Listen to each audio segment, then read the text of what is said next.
কারণেই আপনার এই বৃষ্টিপাতগুলো আমরা পেলাম। এই যে কদিন আগে যে বৃষ্টিপাতটা হলো, don't think it is due to that সাইসার only, it is mainly due to this easterly wave. এর একটা সাইন্টিফিক নামও আছে, দিস দ্যাট ডাজন্ট ম্যাটার কি সাইন্টিফিক নাম, এটাকে আমরা বলি ইকুয়াটোরিয়াল রসবি ওয়েভ।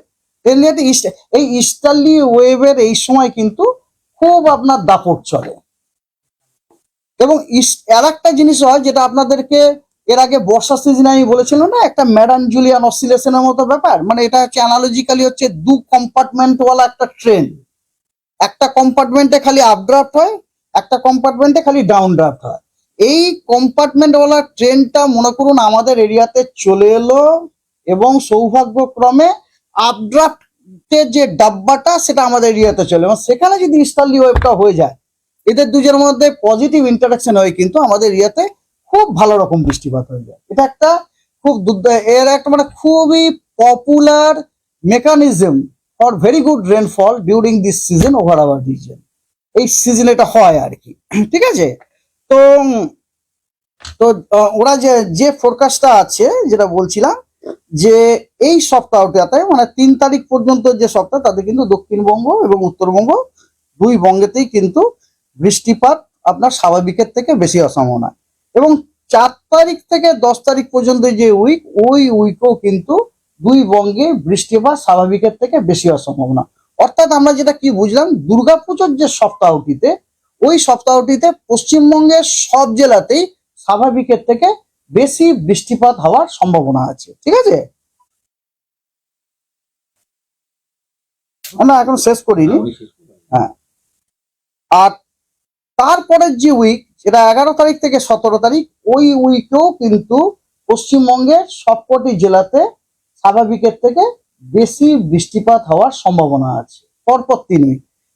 তারপরের যে উইকটি অর্থাৎ 18 তারিখ থেকে, হ্যাঁ এটা পুজো টুজো পেরিয়ে গেছে তখন, 18 থেকে 24 তারিখ পর্যন্ত যে উইক, ওই সপ্তাহতে পশ্চিমবঙ্গের সবকটা জেলাতেই বৃষ্টিপাত স্বাভাবিকের থেকে কম হওয়ার সম্ভাবনা আছে।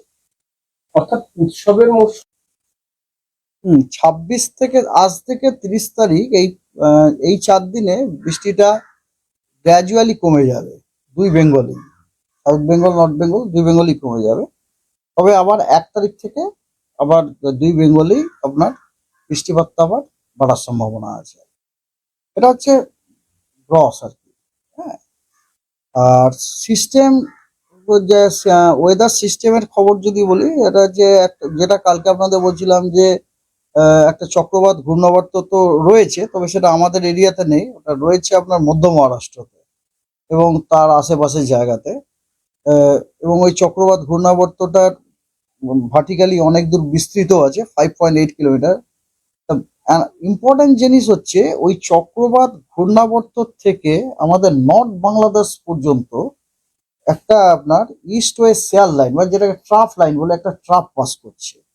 এবং ট্রাফটা পাস করছে যখন, মানে বুঝতেই পারছেন আমাদের সাউথ বেঙ্গলের পুরো পেটটা কেটে যাচ্ছে আর কি।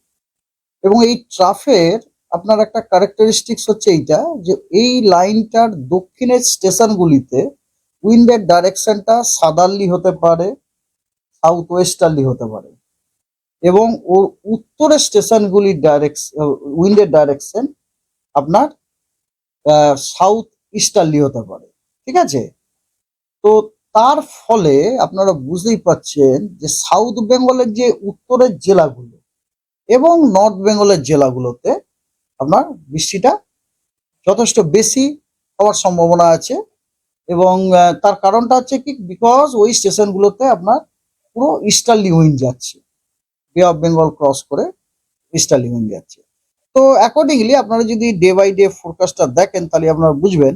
যেমন ধরুন 26 তারিখ আজকে সমগ্র দক্ষিণবঙ্গ এবং উত্তরবঙ্গের সবকটা জেলাতেই অধিকাংশ স্থানেই কিন্তু হালকা এবং মাঝারি বৃষ্টিপাতের সম্ভাবনা আছে।